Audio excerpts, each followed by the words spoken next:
Hello and welcome to the Baller Sports Dialogue podcast presented by the Sporting Tribune. It's your co-host Grant Mona, Brandon Deutsch. We're here with you. I'm rocking the little he's back with the turtleneck. The turtleneck again. It was a very popular thing. A lot of people were like, "Dude, you got to rock the chain with the turtleneck." So I had to get the chain out. Had to get it going. Muscles looking a little smaller today. Haven't been hitting the haven't been hitting the here I am. Haven't been hitting upper body in a week, but we're chilling. Some great things to talk about. I know last week, Grant, we talked about the Western Conference play-in situation. I know we're going to look at remaining schedules. That's important. We're going to talk some UCLA, USC basketball and what that landscape is going to look like next year. That's going to be very important. And we're just going to talk about the draft a little bit. I think that's important, but I wanted to start with the remaining schedules because I came out with an article today that discussed basically which teams I think will make the play-in. I said, I don't think the Pelicans and Jazz will make the play-in because they have the toughest remaining schedules. Pull up the Timberwolves, or not the Timberwolves. They play the Timberwolves, by the way. The Pelicans' remaining schedule, because I think they play in Denver. Denver never loses at home almost. I know Brooklyn beat them there once, right? They play at the Clippers, right? The Pelicans, that's a game they're going to lose. The Clippers are playing great. Portland's a win, but then you play Golden State on the road in the Bay Area. They never lose there. For me, I think the Pelicans, even if they get Williamson back, which I don't think they'll push, by the way, because they're going to lose a lot of these next couple games. I'd be surprised if they get 4 wins. And I think the same goes for the Jazz. If you pull up another tab, the Jazz's schedule, they play the Lakers If we're going to be honest, though, everyone kind of has a tough. You could say, strength of schedule, but everyone's records aren't good. But the teams are still even the Lakers good. have their, quote, have the easiest schedule, but they have 2 against the Bulls, and Beverly's going to want to beat them, right? Then they have 2 against Utah. But look at Utah's remaining schedule. Milwaukee, Sacramento, Phoenix, Boston, 4 of their next 5 games. So Utah's done. They're donezo, right? Them and the Pelicans. They're kind of hurt, too. And they're kind of hurt. I think they're done. I know impressive win. They beat the Kings without Markkanen and Clarkson, but I think their luck is ran out. If you're asking me, and then I just think that, I just think that the Lakers. I know tonight is a big game against Oklahoma City. Win or lose, even if they lose this game, I still think they'll make the play-in. I really do, because they don't have that. The tenacity. They're not going to have to go through that tenacity to the extent Utah and the Pelicans will need to get into the playoffs. The Lakers, even if they lose tonight, okay, then you have to win 2 against either the Jazz or Bulls. Definitely possible. Whereas if you're the Jazz, you're really going to win even 1 game against Boston, Milwaukee, and Phoenix on the road. Are you really going to even win 1 of those games? And the Timberwolves too, look at their remaining schedule. I think they'll get the 9 seed because they have a easier back end of the schedule. But their upcoming games, they're going to be 37-40 possibly. They play. It's true. They play where? At Golden State, at Sacramento, and at Phoenix, where Kevin Durant will return, and then the Lakers. So they could be 37-41. So if you're looking at it from that perspective, I think that, you can correct me if I'm wrong, I think the Pelicans and Jazz miss, but it's entirely possible the Timberwolves will. But I think the Wolves are the 9 seed. I think that the Thunder they play the Hornets, they play the Pistons. I think they win enough over this last stretch where they're the 10 seed. I think the Lakers are the 8 seed and get to play Denver if they win their first play-in game. And I think the Mavericks hold as the 7 seed. And Golden State, who could very well go 4-0 in their homestand, they have a 4-game homestand. I think they'll get the 6 seed. Sorry, that was a lot. That was a big intro. I want to start with Golden State because Golden State plays Philadelphia at home, and Philadelphia is probably the hottest team in the league since January, I'd say. And they play them at home. Okay, you can say at home, whatever. It's still the Sixers. The Sixers are a very good basketball team. I know you think they're going to choke, but no, in the regular season they're a great basketball team. Team. So look, the Warriors dropped that one. They're now 38-37. They're only 1 over 5. That's if I keep saying ifs. Yeah. Then they play Minnesota at home. Minnesota, I know you said that they could be 37-41. They just got Karl Anthony Towns back. I know you don't like the fit with him and Gobert, but Karl Anthony Towns gave him 20 to 25 in limited minutes. He made 2 clutch free throws at the end of the game too. So it's not like they're written off. I think that the Timberwolves with Anthony Edwards back, which I'm assuming he's going to come back soon. Karl play Monday probably. Karl Anthony Towns playing, even if he gives them 15 to 20, he doesn't even have to give them what he gave them in that first game. If he gives them half of what he can be, That's pretty good. You don't even have to play Gobert in a lot of minutes either. If you want to play small ball with Cat at the 5, Jaden McDaniels has been sensational. You know that. Well, he's one of the best defenders in basketball. So I would not write off the Timberwolves as being 30, oh, they're going to fall off because they have a tough schedule. They can hang with these teams. And the Pelicans, they're one of the ones that they have a tough schedule, but they don't have any reinforcements coming back. I mean, Brandon Ingram just had a 30-point triple-double, which was pretty incredible. But without Zion, they're not that good of a team. They don't have Jose Alvarado. Valanciunas is playing pretty well, but I don't really see reinforcements for New Orleans to get them. And New Orleans is very top heavy, right? I mean, Murphy's been playing great. He's averaging over 18 points per game over his last 5 to 6 games. Yeah. Valanciunas averaging 18 and 13 over his last 5 games. Herb Jones, 10 points, 2 steals over his last 10 games. I mean, besides those 5 guys, and you put in Ingram and McCollum, who've been playing well, they're very limited. Nance hasn't been healthy a lot this season, hasn't had a great season. Daniels has been hurt a lot, even though he can play, Dyson Daniels, he can play elite defense. He's been hurt a lot. So, I mean, depth is a serious issue. I know we talk about the Suns with the depth, but what the Suns have where they could really get through that depth is they have stardom. They have Durant, Durant's coming back. Durant's coming back. So, like, we talk about depth in the playoffs. Like, the Suns maybe can withstand that depth. A team like New Orleans can't unless they get Zion back. Like, Zion then puts the stardom to another level where they don't need as much depth. I have one question about these 5 or whatever 6 teams that are in this Dallas, because not a lot of people are talking about Dallas. They're talking about the Lakers. They're talking about the Warriors. They're talking about now the Thunder. Dallas is kind of lost in that. They're 1 game under 500 now, and their schedule is kind of easy, though. They have Charlotte twice, home and road. They have Indiana and then Philadelphia and Miami, which is not easy. But those 3 are winnable now that they have Luka back, and I'm assuming Kyrie's not going to be back for a little bit. You guys, he made sure to play against the Lakers. That was for sure. But but the schedule isn't that hard. I mean, I know they're not that good of a basketball team, but no. And look, they're 23rd in defensive rating, 116.4. They're never going to be the greatest defensive team, but what remains a positive incremental increase throughout the season is their offensive rating. It keeps improving. 116.8 now, 6th. I mean, that could be 4th or 3rd by the end of the season. And when you have one of the best offensive tandems ever assembled in Doncic and Irving, like 2 of the greatest offensive players to ever touch the basketball, even with their limited defense and their limited depth. I mean, Bullock's been hitting threes, and he couldn't hit a broadside of a barn last year. He's now finally hitting threes. Jaden Hardy, I love the way 20.6 points per game over his last 5, 6, 7 games. I mean, this guy with a true shooting percentage close to like 55. He's a star scorer off the bench. Josh Green, if you play him more, he could have maybe, obviously, Jaden Hardy is 20 points per game over his last 5. I know. And look, Josh Green, obviously not Austin Reeves, but in the sense where if he got more minutes, he would produce at an extremely high level. And they're not even playing him or putting him as a part of the offense, but he's 65 true shooting percentage. Was he 41% from 3 on the year? So they have the pieces offensively to win any series against anybody.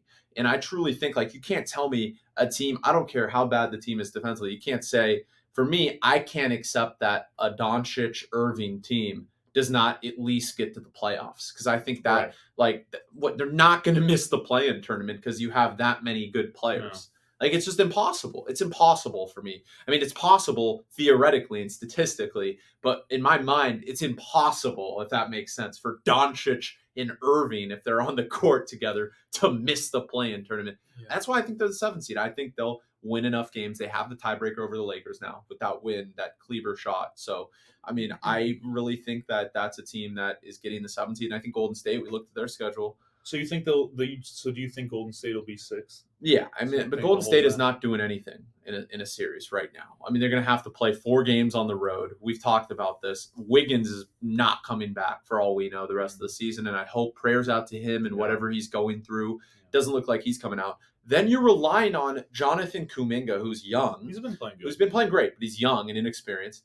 And Dante DiVincenzo, who's good, but really that's the guy you fear as the 4th option on the Warriors right now, or the 4th, 5th option. Like, that's that guy who's coming off the bench and killing you is Dante DiVincenzo. No offense, but like, that's going to scare the Grizzlies. The Grizzlies got Ja Morant back, and if they stick as the 3 seed and they play Golden State, I'm taking Memphis in 6. I think Golden State would push the series, obviously, because any series they play, they'll play at home a couple of these games. Might even go 7, right? But And Memphis is another team that doesn't lose at home, like Golden State. Memphis is a team Denver. that is flying under the radar, even as a 2 seed. Best defense in the Western Conference. They're flying under the radar. I don't know. I'm going to say this really quick. I don't understand the narrative that when they lost John Morant, that he was just going to be gone for the rest of the season. That was never. I believe in my heart that was never the case. And even without him, they were a pretty good team. But like you said, their defensive rating never stopped being good. They were always a top 3 defensive rated team. Excellent at home. And now they have John Morant back, who in his first game looked really good. He looked really good. Like, that's a team that you cannot just say, oh, well, yeah, they're going to win a round or two. No, that's a team that could maybe get to the finals still because they're that good. I know without Clark and Adams will be back. I don't think that Memphis is going to lose in the first round, so I think Adams will be back in that second round. Absolutely. Which is a really critical part of their team. And if I think the key is if Jackson stays out of foul trouble against the Warriors, because I know that's why part of the reason why they lost. He was part of the reason why they won, because he had a couple 25, 30-point games, and he was excellent on offense. But he also fouled out in a couple games, right? He got close to foul out. He was in foul trouble. That hurts them. If he's able to stay in the game and Ja and Bane are kind of rolling. Because remember, Bane is excellent as the second option. When he's the first option, his efficiency went down a little bit because teams were keying in on him, even though he was still great against the Clippers in a couple of those games, 30 points, whatever. But, I mean, their third in defensive rating. They either were first at one point. That's why I'm saying the Warriors, without Wiggins, I just can't see them beating the Grizzlies because they'll have to play 4 games on the road. And we've seen already that Memphis really gets up for those Golden State games. Like, Memphis gets ready like it's the finals. And look, Brooks is in their head a lot of it. He's in Clay's head, dude. Clay doing the 1, 2, 3. Like, we get it, Clay. You're all-time great. You don't have to say that, dude. Like, bro, like, Klay Thompson, for me, that's embarrassing.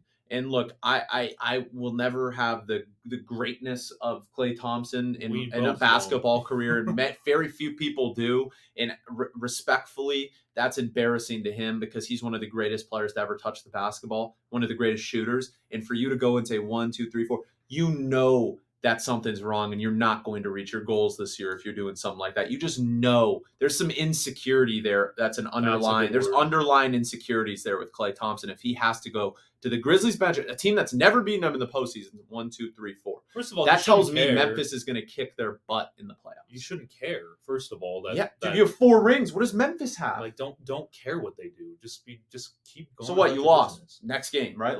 That there, instead of showing me that he doesn't care, shows me that it does agitate him. And that he knows the team isn't as good as it is. That's why in that 3-6 matchup, that's why I said, like, the Grizzlies could just show up and act like it's the finals. Well, in that game, it might go 7 games if the Warriors win every game at home. But, like, the Grizzlies don't lose at home either, right? So it's like, and that's why when we talk about Denver, and Denver, if they have to play the Lakers, good Lord. Like, I mean, I'm praying for Denver. LeBron now, he denied it. LeBron denied it. But we both know that he's coming back April 5th. He just didn't want it leaked, but it did leak out that he's going to come back April 5th. He's going to play those last 3 games, get into a rhythm, and then we know LeBron's the greatest postseason player in history, probably. I mean, in my opinion, he went to 11 straight or 10 straight NBA finals, 9 straight, whatever you want to say. I know he doesn't have his record, his finals record. He still got there. Right? Like, that's my argument for LeBron being one of the greatest ever. And I don't put him above Jordan, but a lot of people do. And that's a fine argument because Jordan did not get to 10 straight finals. No. He didn't get past the Pistons till he was how old? 27, 28? No? Yeah, 28 maybe. I mean, and then once LeBron was rolling and had anybody remotely good that wasn't Ilgauskas as his second best player, in Varejao, he was able to get to the finals like every year. And he almost got a game against that Warriors team with Durant. If it wasn't for J.R. Smith, they did one of the best playoffs, one of the best postseason performances I've ever seen. LeBron's on another level in the postseason. So when people are like, yeah, the Lakers, the NBA is trying to push an agenda, and maybe they are, and it makes sense from a business standpoint. They'd make a lot of money if the Lakers and LeBron were in the playoffs. And it makes sense if the refs are giving them more calls. And I don't think other teams should be particularly mad at that. They should not allow the game to come down to the refs. They should go and win. I'm always a proponent of that. If it has to come down to the refs, it was too close anyways. You shouldn't complain. And I get it's getting out of hand. But for me, it's kind of seeming like the Lakers are going to get every call they want. No, Austin Reeves is going to get every call he wants. Well, and he's excellent at drawing fouls. He's excellent at drawing fouls. Yeah, but some of these are just like, come on. Well, the swipe through every time. Well, those always get called. But I'm just saying some of these, like, ticky-tack ones that he's getting more free throws than Steph Curry. Why? I mean, he's playing great basketball. He's playing great basketball. I'm not going to take that away from him, but it's getting a little bit ridiculous. I mean, but like, correct me if I'm wrong. I know they have a ways to go, and they could very well lose 5 out of their next 6 games and be out of the play-in. They could very well. But you're telling me with the way Austin Reeves is playing basketball, drawing fouls, and literally, if you just have to give Davis the ball on the post every time and you're unstoppable. That's what they Russell did. with some secondary playmaking and scoring, and then you add LeBron in and then a couple of those shooters. It's going to be very tough for the Lakers to lose. They're 11th in defensive rating, just getting better. The Clippers are right behind them. The Thunder even right in front of them. I mean, if their defense keeps improving. But again, we've always said this, Greg. Correct me if I'm wrong. This Lakers team has the highest ceiling and the lowest floor of any of these playoff teams, meaning like they could completely miss the play-in or they could go to the finals. Like there's like no in between. Well, you can say that about a lot of teams, but with the I think more so with the Lakers. Out of the play-in, I'll say out of the play-in teams, then yes, like they have out of all the play-in teams that we just talked about, they have the one championship contention like nod for me. Like they can be in that championship contention, but they can also be out of the play-in. Like I've said this multiple times is how like confused I am by this team. So with how good the Kings are playing, let me ask you this. If you're the Lakers, do you prefer the 8 seed and play in Denver? Or do you want to play the Kings and get the 7 seed? I want to play Denver. They match up better with Denver. Sacramento's really quick. They're very young. They can play small ball. I think that would give the Lakers a little bit of fits. Because they play slower pace. Yes. So I think Denver, I know you can't like pick and choose when you're this close. Well, when's the last time an 8 seed has beaten a 1 seed? Was that the Clippers? I believe it was 2007. 2007. What year was when was the that? Warriors or Baron Davis? Was that Baron Davis? Yes. Okay. So I believe Warriors. Yeah, think about how rare that is. And I know it's a different type of thing when you have a LeBron-led team. Like, I mean, the Lakers could even be favored in that series by some people. Like, if LeBron's playing. I'm already hearing it. I'm already hearing like people say the Jokic does not want to play the team. Yeah.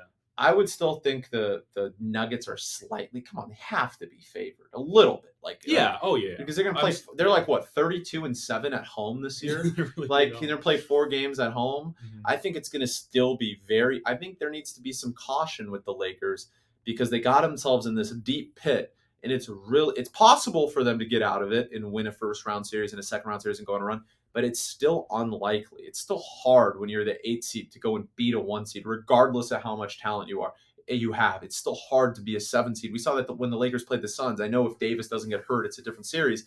But still, it would have been hard to win that series, even if Davis had stayed healthy. I mean, Booker was insane that series. Mm-hmm. Paul was insane. Ayton was insane. So, and that was a series they were favored as the 7 seed. Yep. It doesn't happen that much. And that's where I get some caution. And I know anything is unprecedented in today's NBA. We're seeing things that never happen. But for me, I think Lakers Nation needs to have some caution, except that it's still an accomplishment to get into the play-in and maybe get out especially from where they started. From where they started, that's an accomplishment.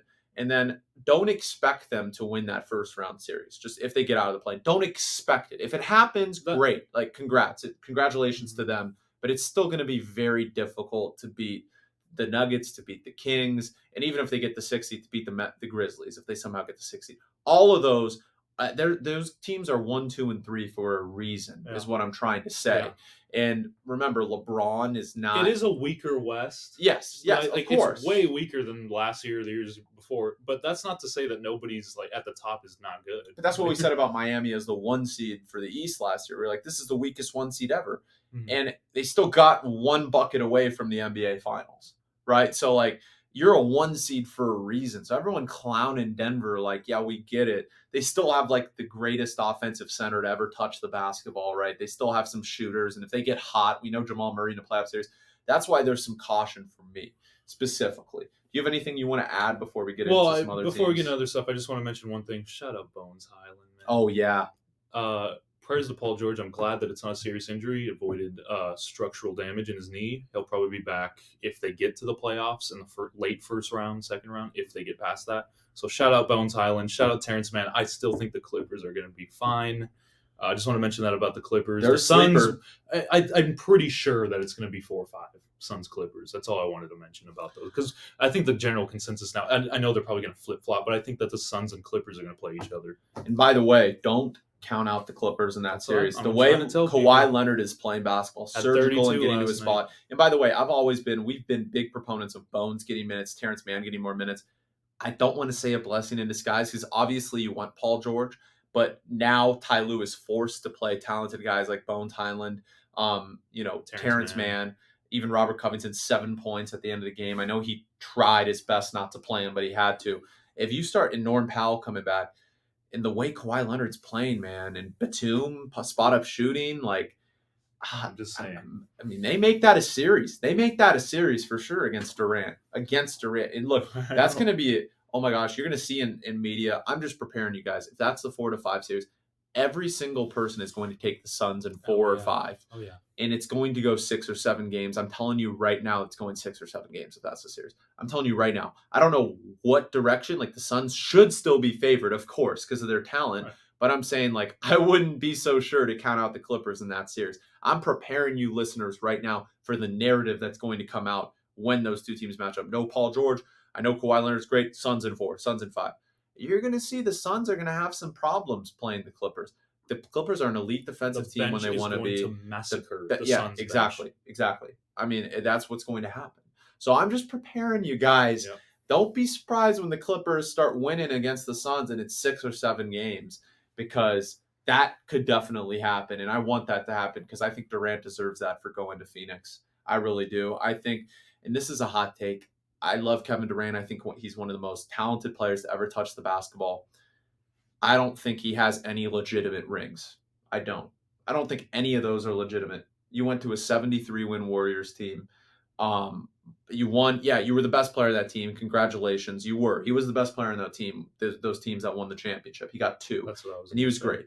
But, like, how hard is it? How hard is it to win a championship when you have Steph Curry in his prime, Klay Thompson in his prime, Draymond Green in his prime still, bench players that were still very good? How hard is it, right? And then you go to Brooklyn, and I would have admired him so much if he would have stuck with this Brooklyn team and said, you know what? We got Spencer Dinwiddie, Dorian Finney-Smith. This is before the McCollum.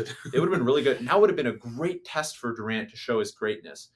And if he loses against the Clippers in the first round, I want people to start holding Kevin Durant accountable. This is what he asked for. This is what he always asks for, joining these super teams. He wants it. He wants to join them. So I don't want people to protect him if he chokes in the playoffs, because he had every opportunity to make a run with Brooklyn. And I think he's that good of a player where he could have made a run in Brooklyn with that team. Oh, yeah. But that defense, I mean, to me, I'm very, very, I wouldn't say mad, because, like, he has the right to make whatever decision he wants, but I'm very disappointed in Kevin Durant's decision to want to go to Phoenix. I really am, because, and look, I'm just preparing people, like, please hold him accountable if the Clippers beat him in that first round series, because that's what he wanted. He asked for this. And when stuff gets hard, even if the Suns win a ring this year, I still don't think that's a real ring for Kevin Durant.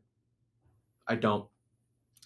That's fair. I mean, I'm still going to give him the benefit of the doubt, because you still got to perform. You still got to beat teams. You still got to prove yourself. Like, but the thing is, do you understand? Like, I know what you mean. Durant's always going to perform well. He's one of the greatest players to ever touch the basketball. So that is evident. Yeah. I want him to get a tough championship so he can put himself in that top 15 conversation all time. You know what I'm saying? Okay. I don't want easy rings, because I expect more from one of the greatest players I've ever seen. Okay. You know what I'm saying? Yeah. I expect more from him. You know? Yeah, I just like to see him on, just like OKC. I'd like to see him on a team like you said. I think Brooklyn was perfect, like to prove to people, for his like, legacy, hey, I can do it. And I think that Nets team would have been awesome. I don't even think they would have been mediocre. I think they would have been really good. They would have had a star with defense and some good shooting. Claxton, Dorian Finney-Smith. So yeah, that remains to be seen. I mean, I think we've talked about the West enough. You want to talk? You want to just like brush up on the East? Yeah, I mean, I think the East is very simple. I think it's going to be very hard to beat Milwaukee in a 7-game series if they're healthy. Because nobody, the reason why I wanted to say this is because a lot of people are just under the assumption that it's Bucks, Celtics, Sixers, and maybe the Cavs, and that's it. Nobody else can really. I mean, I think. Sorry, that was a weird sound. No, but he's right. I think that's the noise you make when you think about it. I mean, if Miami plays Philly in the first round, that's what it looks like right now. I mean, I know Boston's up 1 game on them, but it's probably looking like that. I don't know if Boston's going to... Give me Miami over Philly. Yeah, I know you've Miami said this has before. flaws. They are an abysmal offensive team. First team in NBA history to have 3 20-point-per-game scores and rank in the bottom 5 of offensive rating, by the way. And that's how crazy the NBA has become because everyone's scoring 20 points per game. So you got Tyler Hero, Bam Adebayo, Jimmy Butler, all averaging over 20 points per game. They're bottom 5 in offense. Still, Eric Spoelstra-led teams play elite defense. And when it comes to, cutting time, those guys show up. Adebayo shuts down Embiid. Jimmy Butler, everybody, they shut down Harden. Remember, Jimmy doesn't like the Sixers. He played for them. He didn't have a great experience there. He left. I know he had a worse experience in Minnesota, but he didn't like that experience there either. He likes to beat them. So I just can't, as balanced as the Sixers are, and it's going to be about James Harden. We know Embiid's going to score probably 25, 30 a game in a series. It's going to be about James Harden. And James Harden's kind of hurt. Yeah, right. And I can't confidently say, as good as James Harden has been this year, that he's going to be able to cook on Jimmy Butler and Kyle Lowry, who, by the way, can still play defense. I mean, he can't do anything offensively, but Lowry can still play. Yeah, Oladipo. I mean, they're a hard-nosed team. Miami's not a team you want to play. I even think they give the Celtics some work. I mean, they wouldn't beat the Celtics. They're going to give everyone they play, if they advance, they're going to give everyone they play fits. They wouldn't. I really believe that. Yeah, they wouldn't beat the Celtics, in my opinion. No. But they would beat Philly. It'd be very annoying to play the Miami Heat. I'm more excited about the narrative that's going to be around this Cleveland New York series, if that's what's happening. Because New York has lost 3 in a row. By the way, I think everyone because it's great when the Knicks are good. It's good for the NBA. It's good for global everything. Because the NBA is their headquarters are in New York, right? So it's a big basketball town. Great when the Knicks are good. The narrative is going to be, the Knicks, they're going to pull off this upset. Cleveland in 5 or 6. I really think Cleveland is a team built and now for Isaac this moment. Shooting 40% I mean, they're built for the playoffs. Best defense or second best defense in basketball. A guy that now can lead and I said this on the pod a couple weeks ago, guy that can lead them all the way to the finals, and Donovan Mitchell. Mobley and Allen playing great. Mobley's offense. By the way, Evan Mobley, what's making the Cavs a contender isn't just Donovan Mitchell. It's Evan Mobley being able to now score the basketball whenever he wants. He's starting to get into a rhythm. Early on this year, Mobley was abysmal offensively. He worked his way up. He had 26 and 16 the other night. He's been a go-to second option behind Mitchell, or third option behind Mitchell and Garland. Garland's playing really good basketball too. So I really expect the Cavs to defeat the Knicks in 5 or 6 games. And then is where you're like, okay, then they have to play Milwaukee. That's a series. I'm sorry. That's a series. As much as I want to say Milwaukee is the clear cut, I'd want to see the Cavs beat the Celtics because I would take the Cavs over the Celtics. But if they're playing Milwaukee, that's a tough series. But do not count the Cavaliers out. They're a team to really go on a run. Do you agree? I agree.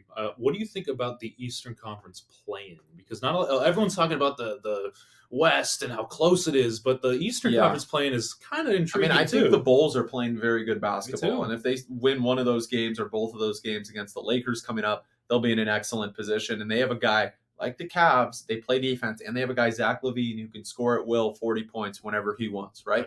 That means something. They don't have depth that the Cavs have or that other people have. Beverly's been playing great. They don't have depth is the issue with the Bulls, and that'll give them trouble. But it's entirely possible that even at the 10 seed, if they stay at the 10 seed, they're able to make it out all the way out of the play-in. It's certainly possible. Trae Young's been a one-man team for Atlanta. I don't think people are hating on Trae Young. I don't think anybody else on his team is doing him any favors. DeJounte Murray looks like he forgot how to play basketball after going out after Paolo last summer. I mean, come on. I'm on record for saying that would never work, and people got on me for it. Yeah, I mean, they gave up, 3 first-round picks, and he has been abysmal.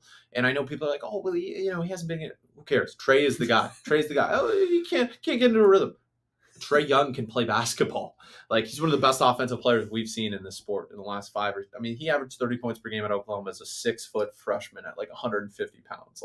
The guy's excellent at drawing fouls, similar to Austin Reeves. And I think Atlanta's going to get out of the play-in because of Trae Young. Because of Trae Young. I do think they have a very good shot. Actually, I think Atlanta will get the 7 seed, and then the You think Raptors, Brooklyn will get the 8 seed? Yeah, I don't think Brooklyn will. I think they'll lose both. I don't think they're going to get out of the play-in. That's what my thoughts were. Because Brooklyn's lost 5 games in a row. I think Toronto's going to play Milwaukee, and I think Atlanta's going to play Boston. Oh, Toronto, Milwaukee? That would be so nice. I think as good as the Bulls are, I can't see them Like Nick Nurse really knows how to coach when it's in a playoff he knows series. how to coach against Milwaukee. Remember what he did to them in the 2019 playoffs? Yes, but like, by the They way, did have Kawhi Boston, Leonard, what an easy series for them if they play Atlanta in the first round. know, Like, I hate I to know. say it, like Boston, and then Boston gets to avoid Cleveland by being the 2 seed instead of the 1 Cleveland seed. has owned Boston this year. By the If way. I'm Milwaukee, I'll intentionally lose a couple games and let Boston play Cleveland in the second round.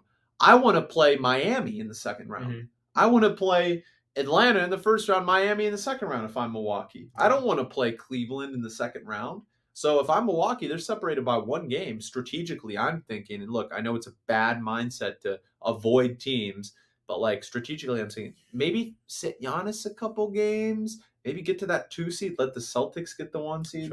Trust me. As a Clipper fan, I know what dodging seeds does for you. We tried to dodge Damian Lillard, and we got matched up with Luka Doncic in 2020 and 2021. You don't want to just care about your seed. Like, I know seeding matters and all that, but the basketball gods hate when teams do that. Trust me, you do not just keep. I'm just winning. saying, like play who you got, strategically, because you're gonna have to beat somebody eventually. strategically, you can like think about that though, right? Well, yeah, Like, teams. Oh, look, trust me, teams think about like it the Lakers all are the thinking time, about. but I'm just saying you Kings shouldn't. and Nuggets. You shouldn't. Yeah, I agree with you. Just focus on winning games, and then I agree the with rest you. will take care of itself. All right, so that's what we got in the least. Last thing we'll say here, because we'll wrap up. I want to talk about UCLA USC basketball next year because USC has Isaiah Collier coming in. I think USC is going to be better than UCLA next year basketball. I think next year's the year USC goes on their Final Four run with Isaiah Collier as the best player in the country. I think that Vincent's coming back, the big man for USC, and remember he was dealing with some health issues, and he wasn't able to play the full year. So now he's going to get a full season. Reese Dixon Waters has been an underrated player. Kobe Johnson's coming back. I mean, this is a team. Look, then you have Trey White, who played a lot as a freshman. Kajani Wright, very talented 4 or 5-star recruit out of high school. I think USC, even without Boogie Ellis and Drew Peterson next year, they're going to have the best team they've had in a long time. I'm expecting 25-plus wins for them. For UCLA, I think that's what I wanted, because he's been pretty passionate. UCLA just lost to Gonzaga, by the way, great heartbreaker. Game. I think, but there's a lot of conversation right now about UCLA. What do you got? I think Tiger has to return at this point, right? Like, I think if he returns, they're a good basketball team, right? Mm-hmm. Because he has experience. Mm-hmm. Like, part of college basketball, killing the game is experience. Look at Drew Timme.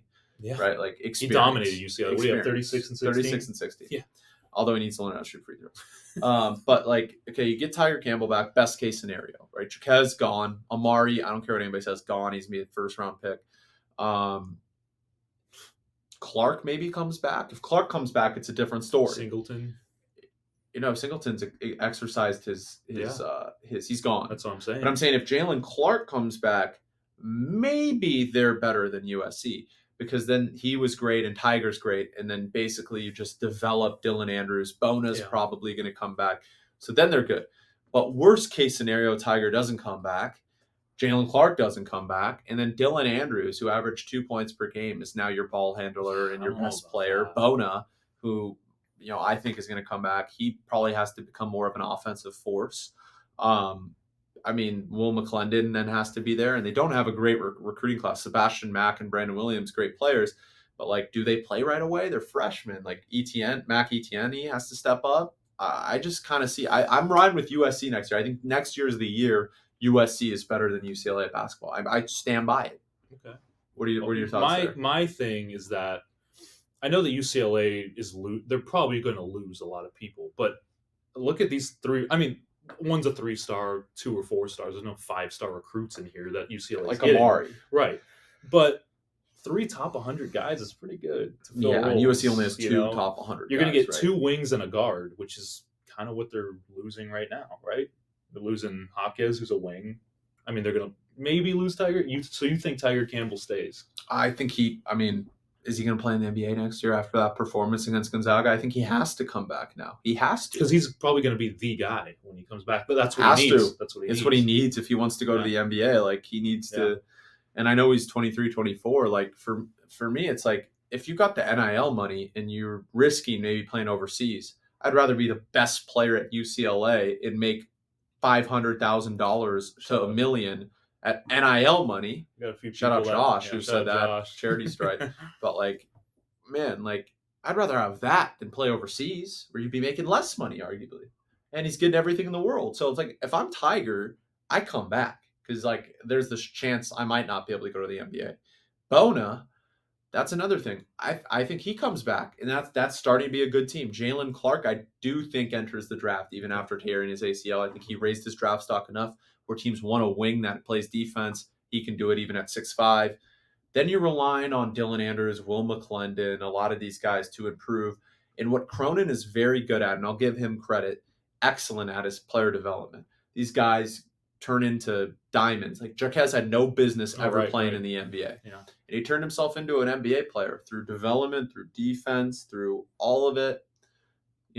So for me, that is like, okay, that's I still think like Collier is like a once in a generation guy for USC. Like that guy, I know he's a bit small, but like, man, he's gonna destroy. He'll average 20 points per game in Pac-12 as a freshman. Like, I truly believe that. And you got some guys coming back: Kobe Johnson, Johnny Wright, Vincent, like Josh Morgan, by the way, 2 blocks per game almost average. He's coming back. USC is gonna be the best team in the Pac-12 next year. I truly better than Arizona. I don't care. Arizona. I'm excited for that. Either way, this has been the Baller Sports Dialogue podcast. This is your co-host, Brandon Deutsch and Grant Mona. Thank you guys so much for listening.